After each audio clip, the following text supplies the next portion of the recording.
किसी भी चीज की गहराई तक जाने के लिए परत दर परत उस पर इन्वेस्टिगेट करना पड़ता है। अब ओएमआर शीट का जो इतना बड़ा स्कैंडल चल रहा है, इसमें अगर आप ये सवाल उठा दे कि भाई साहब राजस्थान कर्मचारी चयन बोर्ड को आप ये कह दे कि भाई साहब पहले के जो अभ्यर्थी हैं जो टॉप कर गए उनकी ओएमआर शीट दिखाओ, हमें चेक करनी है, इन्वेस्टिगेट करना है, तो क्या कहेंगे वो कि भाई साहब पता ही नहीं है ओएमआर शीट कहाँ गई। और ओएमआर शीट कहाँ है, ये ट्रेंड चल रहा है ट्विटर पे।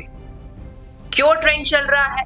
क्योंकि राजस्थानी कर्मचारी चयन बोर्ड की ओर से कई ऐसे एग्जाम जो पूर्ववर्ती में हुए हैं, उनके जो अभ्यर्थी टॉप कर गए या कई और जिनका घोटाले में नाम सामने आया, उनकी ओएमआर शीट है ही नहीं। यानी कि पीटीआई ग्रेड 3 2018 से और भी कई ऐसे एग्जाम हैं जिनके घोटाले आए, लेकिन ओएमआर शीट जब मांगी जा रही है एसओजी द्वारा ताकि इन्वेस्टिगेट किया जाए तो ओएमआर शीट ही गायब है। अब सबसे बड़ा सवाल तो यही उठता है कि बोर्ड की जिम्मेदारी क्या है।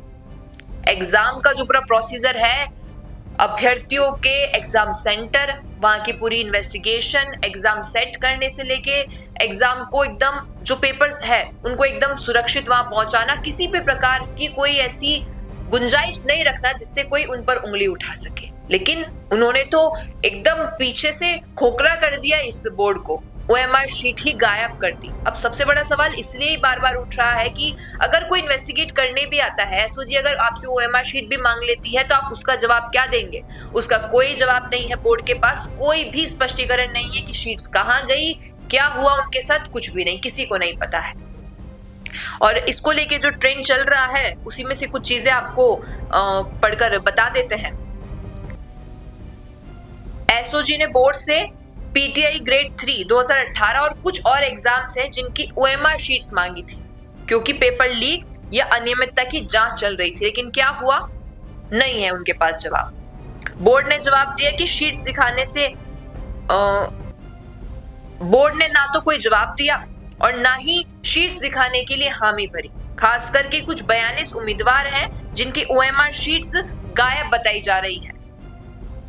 3 भर्तियां 2018 programmer, 2018 junior assistant, 2021 junior engineer की ओएमआर शीट्स के बारे में सवाल उठे हैं।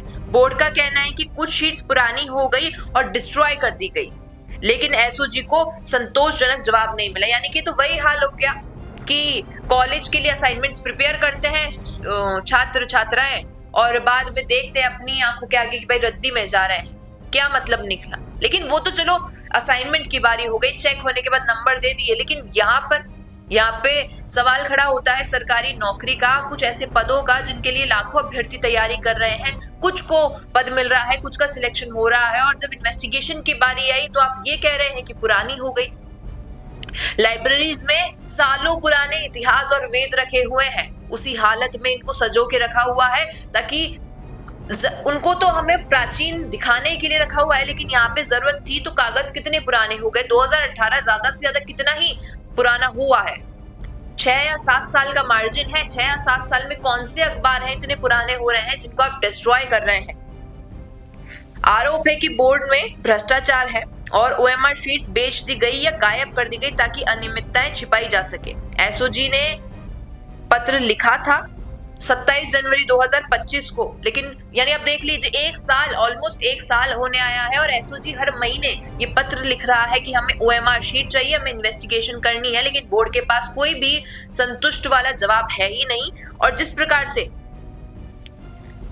बोर्ड के जो चेयरमैन है आलोक राज का जिक्र है और उम्मीदवारों की शिकायत है कि सिलेक्शन प्रोसेस में गड़बड़ी हुई है, यानी कि सीधे सीधे जो अभ्यर्थी हैं वो आरोप लगा रहे हैं। आलोक राज जो के अध्यक्ष हैं इस राजस्थान कर्मचारी चयन बोर्ड के, इन पर आरोप लगाए जा रहे हैं ओएमआर शीट के घोटाले को लेकर। अब पूछती हूँ आपसे, आपका क्या कहना है कि ओएमआर शीट में जिस प्रकार के घोटाले चल रहे हैं और जो ये अनियमितताएं दिखाई जा रही है, शीट्स को छुपाया जा रहा है, डिस्ट्रॉय किया जा रहा है, आखिर ये किस वजह से किया जा रहा है? इस स्कैंडल के पीछे किसका हाथ है और क्या आप भी इस स्कैंडल में फंसे हुए हैं? तो बताइएगा हमें कमेंट सेक्शन में। धन्यवाद। रुकिए और जरा ध्यान से सुनिए, क्या आप हमारी इन खबरों से अपने व्यापार को भी बढ़ाना चाहते हैं? तो आप भी खबरों के दौरान इस तरह के एलिमेंट्स पर अपना विज्ञापन दे सकते हैं, या फिर ऐसे खबर के 1 मिनट बाद अपना पूरा विज्ञापन डलवाएं, जो कि 8 लाख से ज्यादा सब्सक्राइबर्स और फॉलोअर्स वाले द फैक्ट इंडिया चैनल्स और पेजेस से राजस्थान के कोने कोने में पहुंचेगा और इससे आपका व्यापार, ब्रांड सब कुछ बढ़ेगा।